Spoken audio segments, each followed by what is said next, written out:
A warm Albany welcome to a woman still speaking truth to power after more than 50 years in the struggle, Dr. Alice Green. Woo. Thank you. Thank you for being here, first of all. This is really... Oh. You're so nice. Well, we'll get a chance to talk about me being me later. By popular demand, many of you probably have heard this, I was asked to read the part of the introduction to the book, and something that we can talk about later. It was the dawn of the 1960s civil rights movement. My family had moved to Witherby, a small iron ore mining hamlet nestled in the Adirondack Mountains, where a few blacks resided. The few who were there were beckoned from the South to work in the dangerous mines along with mostly first and second generation European immigrants. These blacks also came to escape Jim Crow and the oppression that they had experienced. And they wanted to find a land free from racism. We soon learned our new home was no panacea, but displays of racism were more subtle. At the age of 15, I had a brutal and abrupt awakening to the evils of racism and white supremacy that would shape my view of the world and the work I would devote my life to doing. Strong friendships were hard to come by in Witherby, but I was fortunate to live next door to two white twin girls who were my age and became like sisters to me. We were inseparable. Now that we were of working age, one of the twins, Myrtle, and I decided to seek employment in the tourism business and earn money for needed school clothing and supplies. We knew how to clean, wash dishes, and make beds, just the skills needed for a chambermaid position. We landed a position at Claudis's Motel and Restaurant in Paradox Lake, which is near Scroon Lake, but some 40 miles from our homes. The job offered free food and housing, so we accepted the maid positions and looked excitedly towards working and living together as roommates. We arrived at our work location where the white Southern owner, Mrs. Claudis, greeted us. During the summer tourism season, she and her family resided in the main house on the property in a large, well-furnished second-floor apartment, which was part of the introductory tour she gave to her new employees. Myrtle and I thought we had struck pay dirt. Following the tour, we met her regular summer help, who she brought with her from the South. It was a married black couple who cooked for the restaurant. They were assisted by a young, well-built black teenager. We also met the bartender and the waitress staff, who were all white. They lived together in a nice little staff cottage. The time came for Mrs. Claudis to show us to our room. Myrtle and I could hardly contain our excitement about living together our first day away from home. Mrs. Claudis showed Myrtle to her room, located in the family's luscious living quarters. We explained how we really expected to live in a shared room. Mrs. Claudis quickly told us that was impossible. Then she led me to my room. We walked to the back of the building to a large barn and steps leading up to the unfinished loft, a space with a high-pitched ceiling and no furnishings. Mrs. Claudius explained that a section of the loft would be my room. The other black staff worked a night shift. They were housed in the barn as well. I stared in disbelief and fear. Because I was black, I had to live in a barn, while my best friend, who was white, would live with the owner's family in a large, furnished room in the big White House. I became numb with anxiety and anger. Myrtle seemed dumbfounded as well and begged to room with me. Mrs. Claudius reiterated how our request was out of the question. I was being told I had to live like the animals who once occupied the space now reserved for me and the other black staff. What should I do?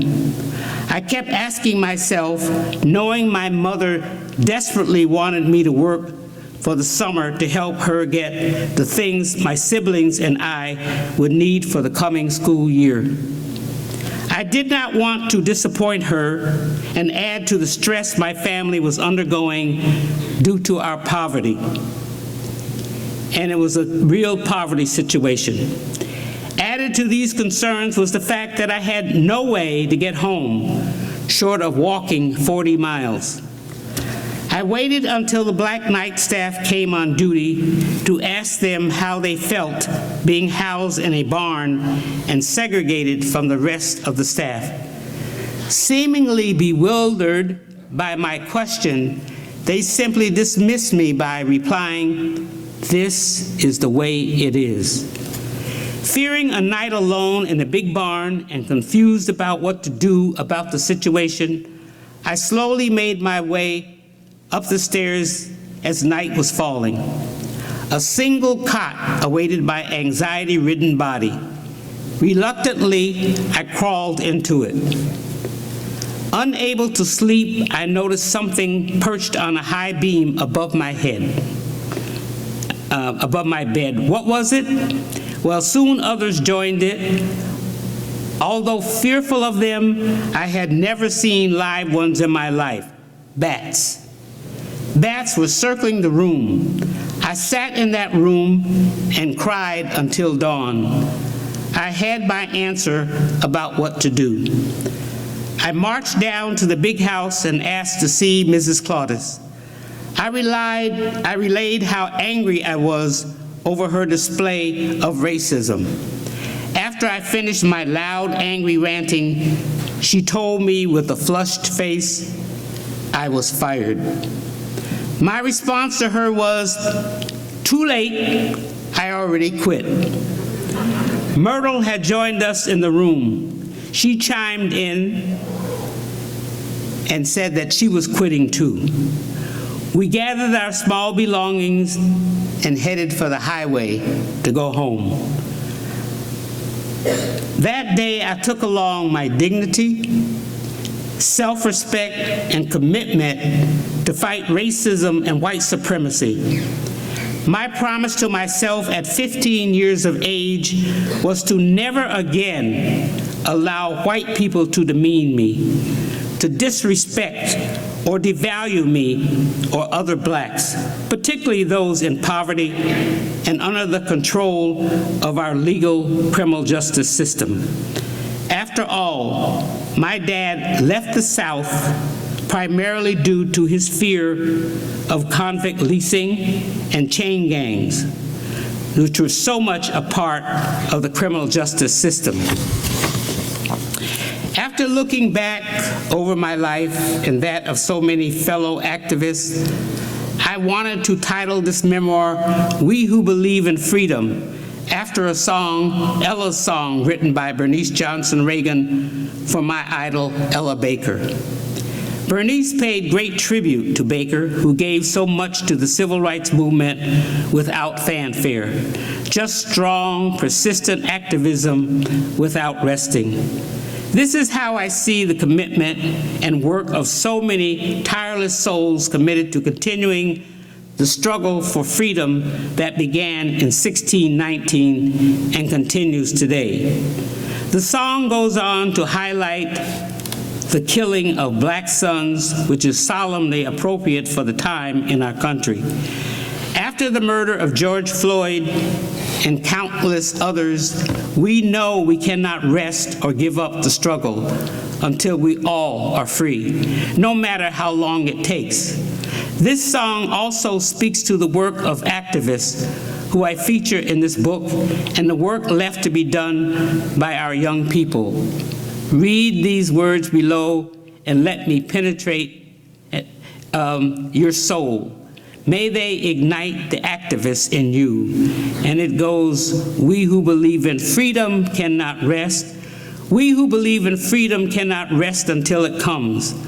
Until the killing of black men, black mothers' sons, is as important as the killing of white men, white mothers' sons. And that which touches me most is that I had a chance to work with people, passing on to others that which was passed on to me. To me, young people come first. They have the courage where we fail. And if I can shed some light as they carry us through the gale. The older I get, the better I know that the secret of my going on is when the reins are in the hands of the young who dare to run against the storm. Not needing to clutch for power, not needing the light just to shine on me. I need to be just one in a number as we stand against tyranny. Struggling myself don't mean a whole lot. I come to realize that teaching others to stand up and fight is the only way my struggle survives. I'm a woman who speaks in a voice, and I must be heard. At times, I can be quite difficult. I'll bow to no man's word. Thank you. It's pretty quiet in here, Alice. I've seen that several times. It hits me. It's very emotional. I just want to start by saying you are an inspiration to me and many in this audience, I know. You have been on those kinds of marches for 50-plus years. But I'd like to start by asking you about your great-grandmother, one of the people you dedicate the book to. When you were that girl of 15, made to sleep in the barn, and you stood up, you somehow connected to your great-grandmother. Can you tell that story a little bit? Yeah. Here. Yeah. Is it on? Yeah, it's on. Just hold it close. Yeah, absolutely. You know, I'm one of the few people left in this world. Maybe some of you have great-grandparents, but I have a great-grandmother that luckily, I remember her maybe when I was about 3 or something. When she died, she lived to be a very old woman, but she was born enslaved. And after a while, it hit me that she was owned by someone. And as I mentioned before, like the animals that were in that barn that I had to live in, she was owned like an animal. And I never forgot that. And it's something that has lived with me so that it's moved me to make sure that no one ever owns me. That's why I get into a lot of trouble. Good trouble. Good trouble, Alice. Good trouble. I'm very difficult to deal with because I don't require much. I don't need much. And I don't, I've never accepted a job where I thought somebody was owning me. And so when it comes to the powers that be, it's very difficult to deal with me. But I get that from my great-grandmother, because I don't ever want to be in that situation or want anyone else in that situation. So it moves me. You can clap anytime. I felt like dancing, I felt like marching. We may still march in the Capitol before tonight's over, I don't know. But anyway, this cover, we'll talk about this cover. Some of you have the book if you want to look at it. It's a beautiful cover. It's actually an original by a local black artist. I apologize, I forget his name, but it's based on what's his name again? Mahad. Arvid. It was based on a photograph from the Times-Union on this protest. The Black Lives Matter and young protesters and activists have been in encampment across from South Station downtown, and it was getting to a point where they're going to forcibly remove them. And you see on one side the police in riot gear with weapons. On the other side, behind a barrier, protesters raising their hands with signs. And in the middle is this fearless woman named Alice Green. Incredible. Talk about that moment and how it transpired. Yeah. I want to point out that the person who did, it was actually from a video that an Hispanic reporter had done. Okay. And so we had a good time talking about this. Anyways, as you were saying, it was during that time when there was a great deal of disturbance downtown when the police went in and removed these young people from the encampment. I was called by my staff and said, this is what's going on. So I, threw on all my clothes and went down there, and the police were basically saying, no one could come inside that barrier, that everybody had to stay on the other side, and the police were there with their badges covered up because they did not want to be recognized. So their badges were covered. They were there with looking like the army. And so I walked into the situation and I was told that I had to go behind the barrier. And I said, wait a minute, no, I will not. And they didn't know what to do. This little woman there saying she was not going to go behind the barrier. So I stood there and I confronted them. I thought it was important to confront them because what they had done was wrong. And as I stood there, I heard a young woman in the back, because nobody knew what to do either, who were behind the barrier. A young woman said, she's standing there all by herself. And she felt bad about that. And so the next thing I know, she comes around the barrier, grabs my arm, and stood with me, confronting the police, which she was scared of, but standing there, she got courage. And then the next thing I know, another person came and grabbed my other arm, and we stood there facing the police. And pretty soon, all those people that you see behind the barrier came around. And the police did not know what to do. So we felt that we had gotten somewhere that we didn't think we could go. And the point that I wanted to make to the young people, first of all, a lot of them were young people, because I saw this as I always see the movement as an intergenerational movement where we all have to be involved. They can learn from me, and I certainly can learn from them. And as the song goes, all these young people are the ones who are going to have to now take up the fight to gain freedom in this country. And so I was very pleased that it worked out that way, and I think they found out that you really could engage in civil disobedience and win. Yes. But they have not always come to join you. Like I said, I've known you and seen you, walked alongside you in demonstrations, seen you at protests, seen you on the street, makeshift memorials when somebody's been killed. Sometimes you're the only person standing up and speaking that truth. How have you kept going? And we'll talk about how the George Floyd killing, you have a whole chapter on the Time for Reckoning, this project that you worked on with a lot of people, including the Writers Institute, a lot of great UAlbany people. But talk about over 50 years. It was a lonely struggle for parts of that time, right? You didn't always have the group coming up to stand with you. Right, that's true.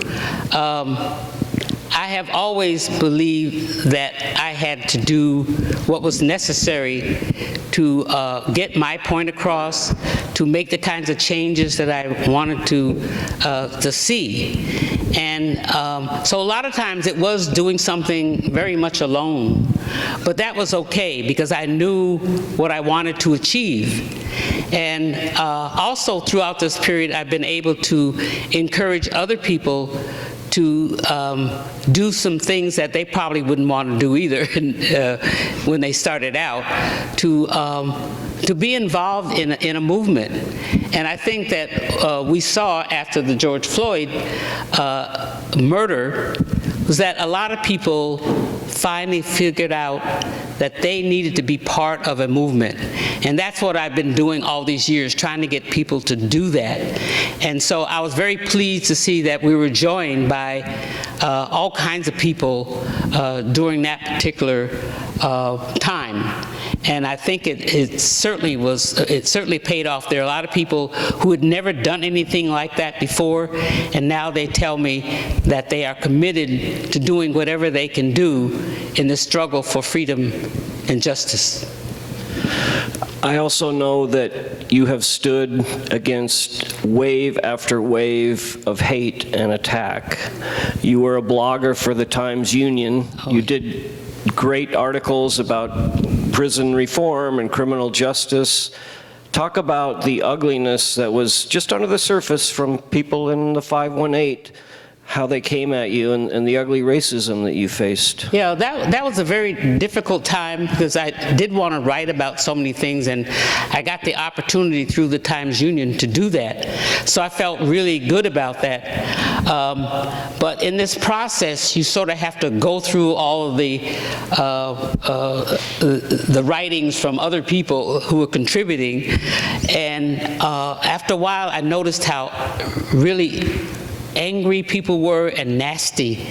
And some of the worst things that I experienced, I mean, you know, people think all of this is in the South, right?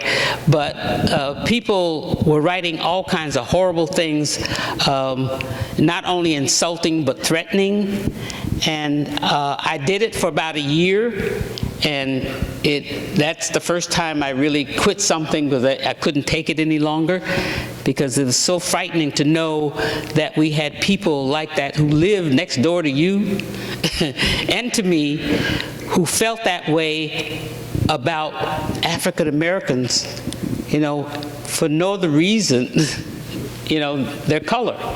And so it was a very difficult time for me, but I did give that up because it was too much to take. And these are anonymous people writing under fake online yeah, names. Right. Once you have the anonymity, and that's changed a lot, unfortunately, but at that time, once you had anonymity, you would say all kinds of terrible things to people.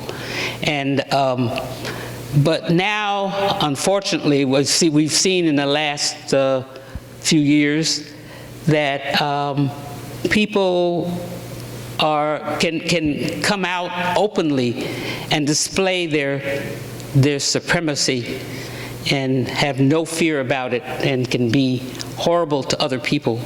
So that's something that I hate has happened, but now we know who they are anyways. Yes. So you have a chapter on Jesse Davis. That name will be familiar. A lot of people have lived in Albany a long time. 1984, I was just starting at the paper. A black man who had mental health issues turned out to be shot by white officers. You describe it, you got very involved for many years. The resulting investigation, the police were exonerated. You followed through the criminal case with the family. It seems to have certain echoes of the current situation with Mr. Jordan being shot, where once again, you're like in this picture. You're trying to help a distraught family. The young protesters and activists are looking for answers, and it's Alice Green giving more information than our Albany Police Department. And I'm reading these stories. I'm not writing this story, but I'm saying, what's going on here? Thank God we have you, Alice, as the truth teller and getting to the bottom of things. But talk about how these cycles just keep happening. Describe the Jesse Davis killing to begin with. Yeah, that was very important for me. Because I was working the Civil Liberties Union, I think at the time, and working with the NAACP, and this young man who had mental health issues was making some noise in the street. And so someone called the police. And the police knew who he was. I mean, he'd been there many times doing all of these things. And somebody knew him. They must have known that he needed some mental health care, but he didn't get it. So this time the police came out, and Jesse ran into his apartment. So the police went after him, but he locked the door, and they kept shouting at him to come out. And Jesse did not do so. So they went around to the roof, and they could see in his apartment.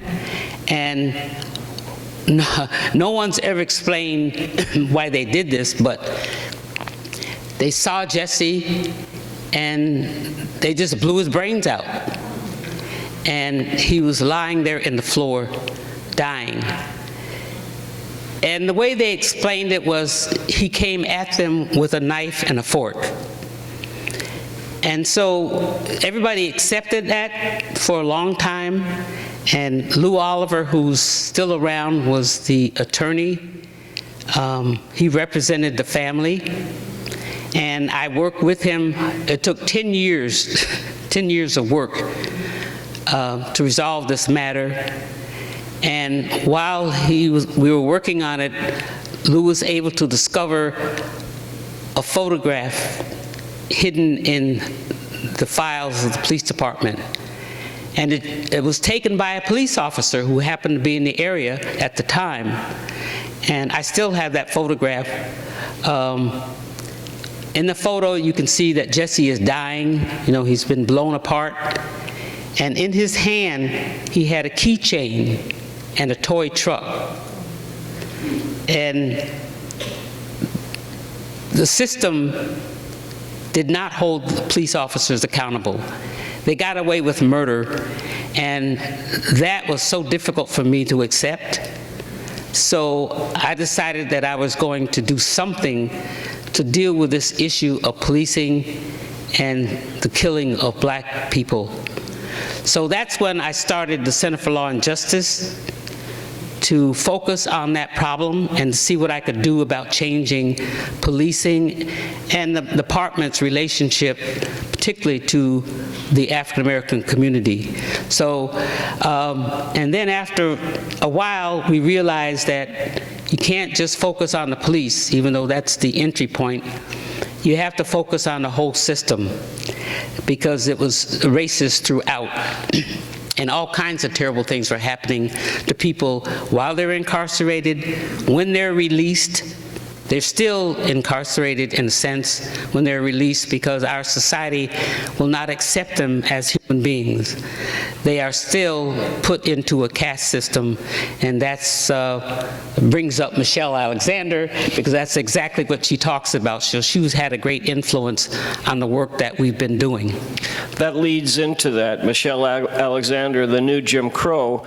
The book just had its 10th anniversary printing, and this is Alice plays the long game. I was amazed. She came uptown to campus and spoke with a group of students, which was a beautiful conversation. I was amazed to learn. I met her in 1985 when I did a profile. I went jogging with her at like 5 a.m., 5:30 a.m. She is still jogging at 5 a.m. Amazing. So she is consistent, and she sticks to things. But tell us about your study of Michelle Alexander's The New Jim Crow. Yeah, I certainly admire Michelle Alexander. What she did was basically take all of the issues that we had been dealing with for so long in incarceration and pre-incarceration, racism in the system, and everything, and put it into a book which basically shows how racism works throughout the criminal justice system, but also what happens to people who are in the system, and once they come back out into a community that is seriously impacted by incarceration. She learned a lot about what was happening from a lot of the prisoners that I work with inside the prison. I did that for many many years. They taught her about what was going on and what the impact of the system was on their lives and their families and their communities. So she put it all together. She's extremely articulate and put it all together. And her book, of course, was probably the best thing that happened, in this country, for the past 50 years. And so the community was, I tried to introduce the community to this book because I thought there was so much in it that we could learn from. And so I was invited to do a review of the book in the South End. So I did the review and was about to leave, and everybody said, when are we meeting again? And so I said, well, I wasn't planning on it, but, when do you want me to come? So what happened was, after a while, people did not want to let go of that book. They found so much in it, and they were starting to think about how the system really impacted our community and our country.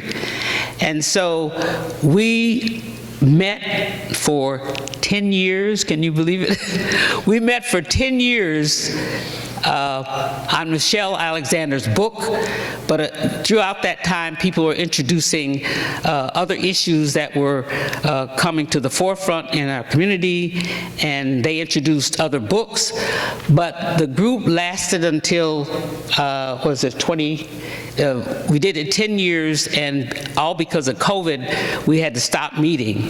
But it was just amazing that people wanted to talk about this issue and get other people involved. So over the years, I've met lots of people through We that have book. promised we're going to get Michelle Alexander to the Writers Institute. We've been trying. We might need your help. We've been trying to bring her. We've been trying to get her for all that couple time. years, yeah. We'll get her.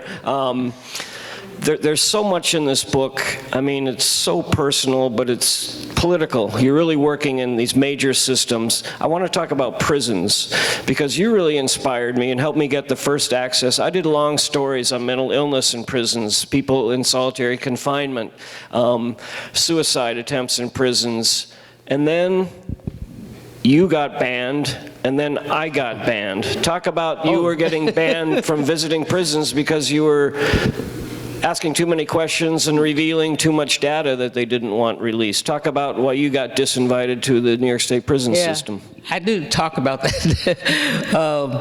As I said, once I got my doctorate, I was a little, said, hey, I got a doctorate, So I said, so I got invited to the prisons, and I said, well, let me go in there and talk to these guys and tell them what the world's like and all of that. And when I walked into that room, and I listened to them talk about life and incarceration, and they were incredible. So I said, okay, forget the doctorate. They educated me in that prison about the relationship between prisons and black communities. And so I started, I kept going and going. I probably visited just about every prison in New York State. And we started a political action committee and invited legislators in, and the people who were incarcerated planned these conferences every year, and they wanted to connect to the community. And this is one way that they could do it, was through the Center for Law and Justice, and we brought people in. So we did a lot of work, and they were doing all kinds of research and writing, and they wrote things about the non-traditional approach to criminal justice, looking at all the social causes of crime and everything. So there's a lot that they've written, and you can still get a hold of most of it.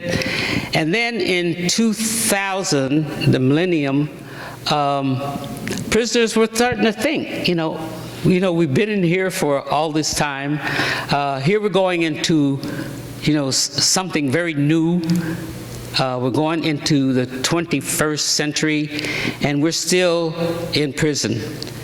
And so they started talking about things and what they needed, and they wanted, education. They wanted services that would help them become empowered when they go back into their community. And so I was meeting with them and talking about it, and they wrote out their this document called Wake Up, which were a number of grievances, and it included all the things that they wanted from the system so that when they got out, they would be constructive members of their society. It was sort of like what happened in Attica. They had this document that they wrote. They sent it to me and asked me if I would distribute it to the community, because they wanted the community to know what was going on. I had a student from the university here working with me, and the copy that they sent was not very readable. And so I asked the student to retype it, and then we put a little alarm clock on it, you know, trying to make it attractive, called Wake Up. And the department saw it, and they attributed it to me, and they said that I had been organizing all the prisoners across New York State to engage in this work stoppage on January 1, 2000. And none of that ever happened. But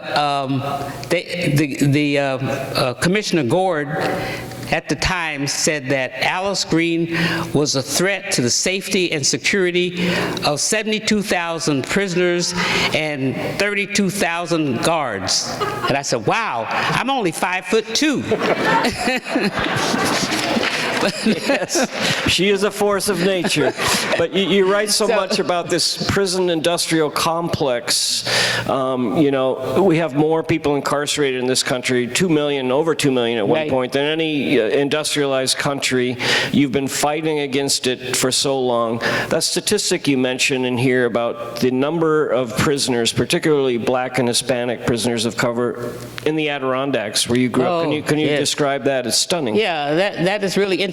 You know, I was doing some research, and I was trying to get a handle on how many African Americans were in the Adirondacks in the North Country. So I looked at the census data, and I know the Adirondacks, right? Because I grew up there and still go up there. And I saw these thousands of black people listed in the census living in the Adirondacks. And I started to wonder, what in the world where were they? Where are they hiding? It was unbelievable. I couldn't, you know. Then it suddenly dawned on me, this was the time when prisons allowed the people who were in prison to be counted as part of the community in which they were incarcerated. So what we found out, and it's still true, is that 70% of the African Americans in upstate New York are incarcerated. And so that tells you, I mean, it's the entire area lives off of prisons. And so I've been, you know, trying to get this conversation going upstate in the Adirondacks, and every time I open my mouth, I think they get a little weird. But it does point out the problem that we have, and all these people are coming from New York City, you know, and I've been trying to get them to think about allowing people, once they're released from prisons, to relocate in upstate New York. They could give them housing and employment. And whenever I mention that, everybody shuts up. You also mentioned there's a new position in the Adirondacks, a chief diversity officer. Yes. But you asked some very tough questions about what diversity means to people. Can you talk about that? Yeah, right. I went to a conference up there. You know, they had this really great, well-attended conference on diversity. That was several years ago. And I was on a panel, and, you know, they were talking about how much they wanted the Adirondacks to become diverse. And so the question I always ask is, what do you mean by diverse? Do you want black people living next door to you? Why do you want diversity? Most of the time they explain that they foresee in the future that the state of New York will no longer give them monies to keep the Adirondacks beautiful unless they have people of color involved in some way. So basically, it's an economic thing that they, and also, you know, they could be doing a lot in terms of the environment by giving people jobs, but they hang on to the prisons. They don't want to talk about the prisons, but they don't appreciate the value of people of color. And so they talk about it all the time. I may have been through this all my life, that people will, after a while, accept that you're there, but you're not really a part of that community. You're still separated. And so for me, until they can define what they mean by diversity and really want people of color because of value, that they value them as human beings who have a different culture or a different orientation sexually or whatever it happens to be, until they can accept that, I think the Adirondacks probably will stay pretty white. But they're doing the best they can to try to get people to come up and ski and canoe and all of those things, and they bring up, you know, groups of students up there to say that they're now diverse. And so it's worked for them because the state is giving them money to do that. So I want more than that. I want to get rid of the prisons upstate, first of all. And that's a difficult conversation to have when you go up north and you're one of the few black people. We are going to have questions. Jen, do we have the microphone to bring around? So if you raise your hand, I will say so many things you don't hear in the book that I've seen firsthand. For instance, Elazar Williams, the young 19-year-old black man shot and paralyzed from the chest down by police as he was running from them. Spent many hours with him with Alice. I never wrote this. She brought food, clothing, appliances, money to help them. And she's been doing this since Jesse Davis. She helped Jesse's family, Jesse's sister. So it is personal, but she also walks the walk, is what I really admire and respect about her. We see her in the newspapers on the big stories, but behind the scenes, she's doing incredible work on the ground, person to person. Who had a question there? Did someone raise their hand, Jen? Yeah. Okay. First question's always the hardest. Can I say something before we take a... Yes. I just want to make sure that I get this out before we in this evening. I'm here and I want to mention Peter Pryde. Yes.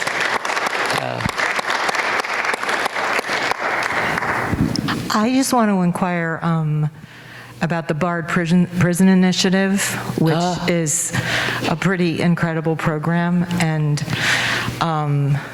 it now, I think, operates in about 6 different prisons. Is there any chance that that could expand?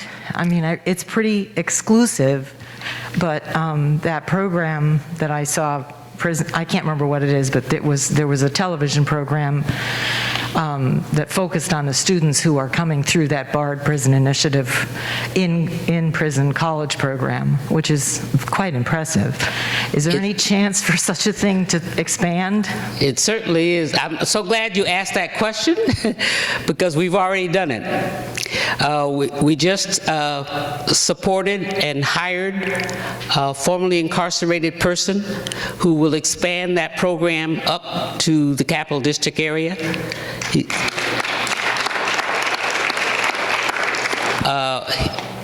BARD will be working with the Center for Law and Justice and the Albany Medical Center to bring that program, and we'll be doing lots of exciting things.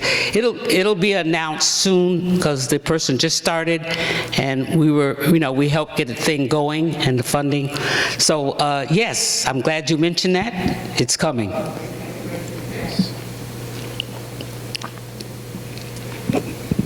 Do you want to talk about Peter Pryde? Because I interviewed you and many other people trailblazing civil rights attorney, Yeah. a mentor to you. What did he mean to you, Alice? Yeah, he was fantastic, and I do mention him and some of the work that he did in the Albany community in representing people who were killed or brutalized by the Albany Police Department.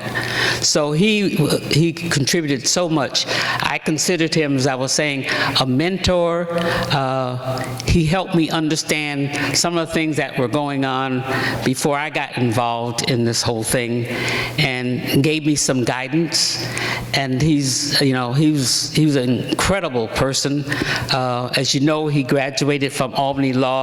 He was the first African American to graduate since Reconstruction from Albany Law, and he used his skills, his knowledge, to further make life better for people who were suffering from police brutality. So I admired him, I idolized him, and I was just very saddened. He died on Martin Luther King Day, as a matter of fact, and he loved Martin Luther King. So. Now, Jeff mentioned he lived to be 90 years old. Yes. 95. Yeah, we have a question right here. That's okay. Yes.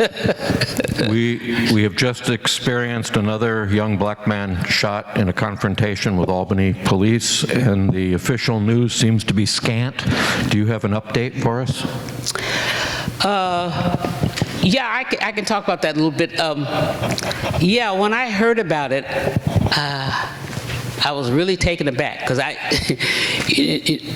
people would start calling me, and I didn't know what was going on. So I called the police chief was it yesterday morning? And he said, "Oh, Alice, I was just getting ready to call you." So, and anyways, I beat him to it, and I asked him to explain what was going on, and then he set up a press conference, which I attended yesterday morning. I thought I was going to have a nice, relaxing day yesterday, but it turned out to be horrible. But we found out that the police had shot a young man near the Washington Park on New Scotland Avenue. So I was very anxious to find out what was going on. So I went to the press conference, and the police chief gave his account, and then as the press conference was really short, so I didn't get to ask a question. Last time I tried to ask a question, when David Soares had one, I think he put me out. But anyways, once the press conference was finished, I followed the chief and I said, "There's one question you did not answer for me, and that was, why did the police stop this young man?" They've been trying to make a connection between a 911 call where someone there was a house invasion, and this person, I couldn't understand what the relationship was. And I think they were using it to justify what they had done when they came upon Mr. Young. He's a young man who walked his dog in that area 3 or 4 times a day. And then when I looked at the newspaper, it said that he was wielding a knife, which made it sound like it was almost a machete. But it was a pocket knife that he carried all the time. And then we asked questions about, what's the connection, and they haven't been able to tell us really what the connection is and why they stopped the man in the first place. So we haven't, and then some of the answers that we got, were not consistent. They said that he had a knife when they passed by, and that he had the knife at his dog's throat. And then later they said no, they stopped him, and then the man put the knife in the dog's throat. I don't know what that has to do with it, but so there are a lot of questions like that. We asked if they had tried to use a taser instead of shooting him, and no one knows that answer to that question, which blows my mind. They either used a taser or they didn't. I don't know what the big problem is. But the Center for Law and Justice is doing what it normally does in these situations, and that is the family reached out to us first, but we're working with them, trying to get some answers for them, and hoping that this young man survives, so we're keeping up on his condition. I mean, in the last I know of, he was stable, but still in critical condition. But a lot of the questions have not been answered for us because, again, one of the other things the police department is saying, first he had a knife and then he had a razor.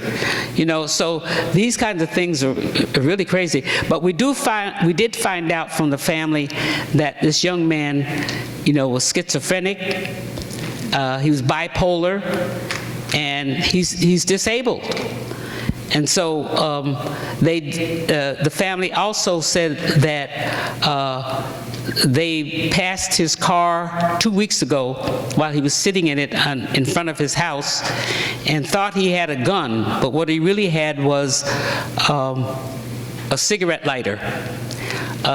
He locked the door, and they broke the windows of the car, dragged him out, and arrested him for minor things. I've seen the charges, like not stopping at a red light or something like that. There's all these little charges, and while he was in their custody, the family said he was beaten up by the police.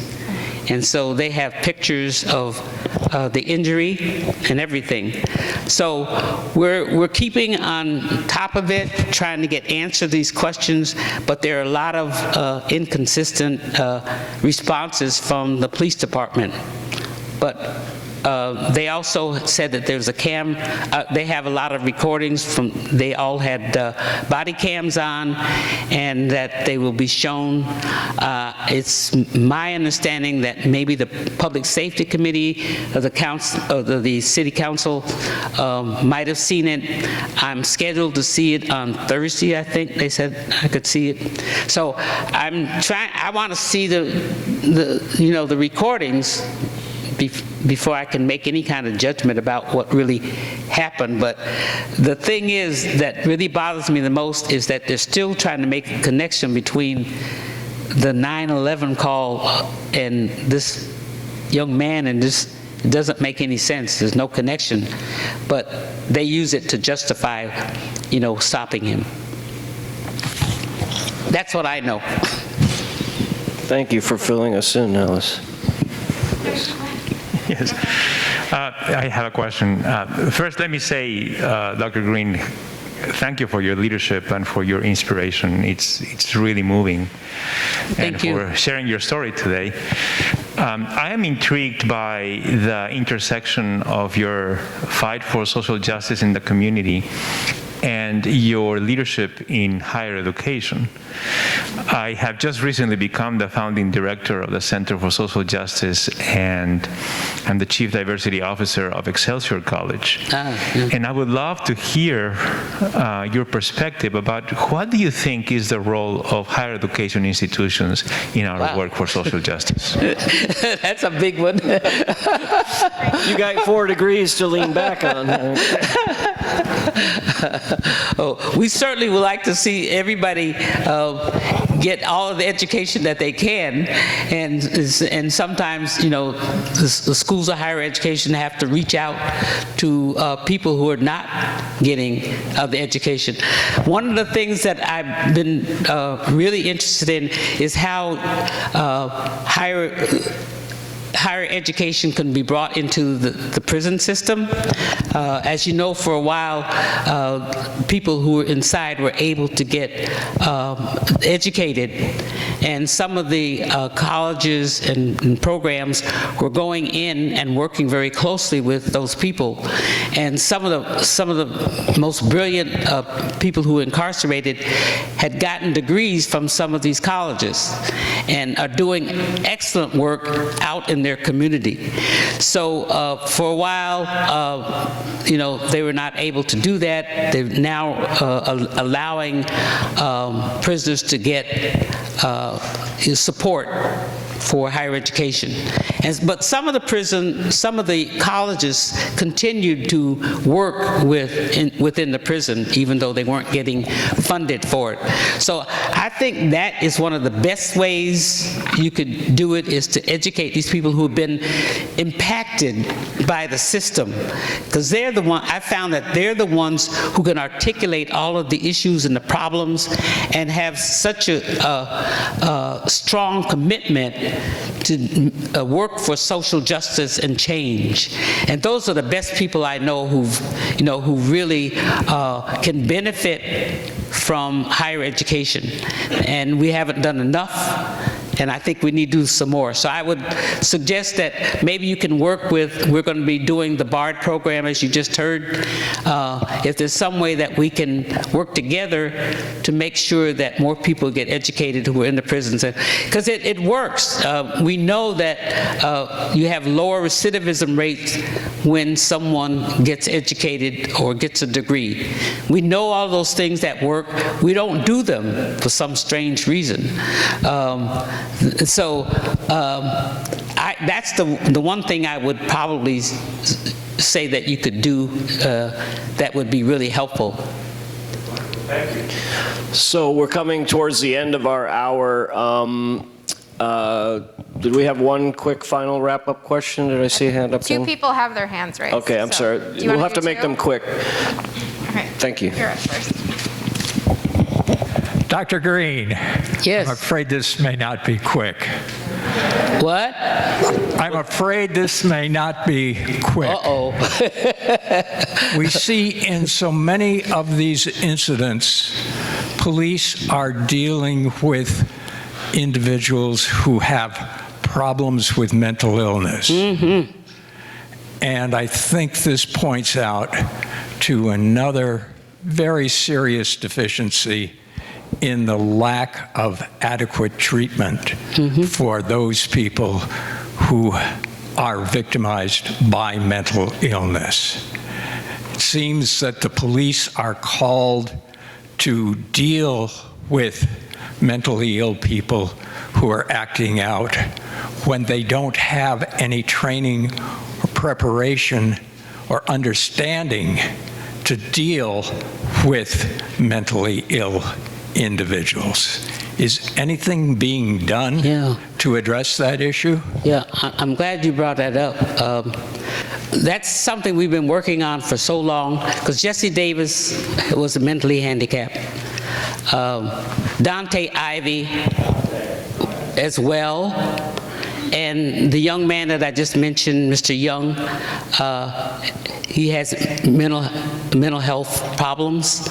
And so we've been very aware of that. There's a saying in the black community that police see black people as bad, not mad, which is a way of saying that the system does not believe or know anything about mental health issues in the black community. And so we're guided by all of these stereotypes that especially black men are violent, they're criminal, and that's how you treat them. So, and police are under that, they work under those stereotypes. And so when someone like Mr. Young might exhibit might be some indication that he is having some mental health problems, they're ignored. I mean, there's a lot of problems in delivering mental health services, as you know, to begin with. But when you look at what's happening in African American communities, it's horrible. They do not believe that African American people have mental health problems. And there are few resources, there are few people who are trained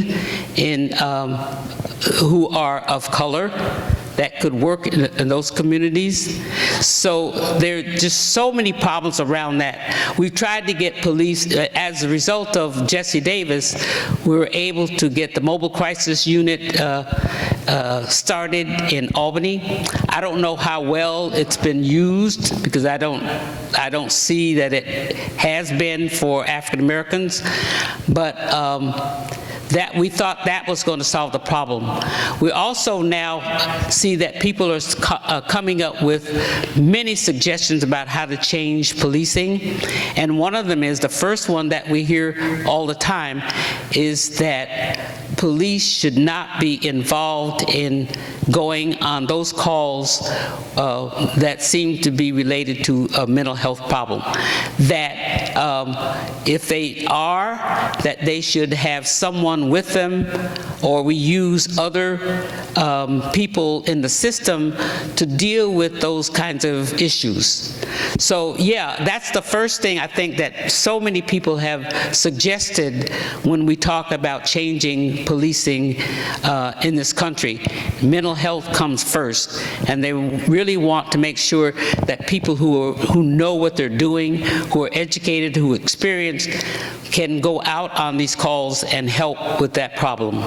So I'm glad you brought it up, and it's something that we continue to be concerned about and working on. I know they've expanded it recently in Albany County to the Sheriff's Office has expanded the mobile crisis unit to the rural areas as well. But we're now checking in to see what they've been doing in the city of Albany, because we're not really sure how well they've used that system. Thank you. Is there one other question? Did someone have the microphone, Jen? Yes, right there. Oh, sorry. Sorry. There are European countries that focus on rehabilitation rather than punishment. In this country, we're very puritanical, and we focus on punishment. You did something bad, go in the corner.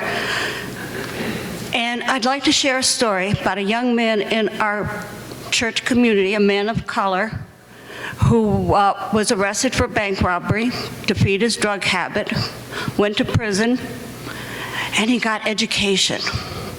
He got educated, came back to this community, went to work at the Capitol Rescue Mission as a volunteer, and went on to more education, and now he's at Yale Divinity School becoming a minister to share his experiences with people who will also need that. So the thing about rehabilitation instead of punishment for all people that are in the prison system, nonviolent, I'm sorry, that was the big thing, is something that I think we could all work on.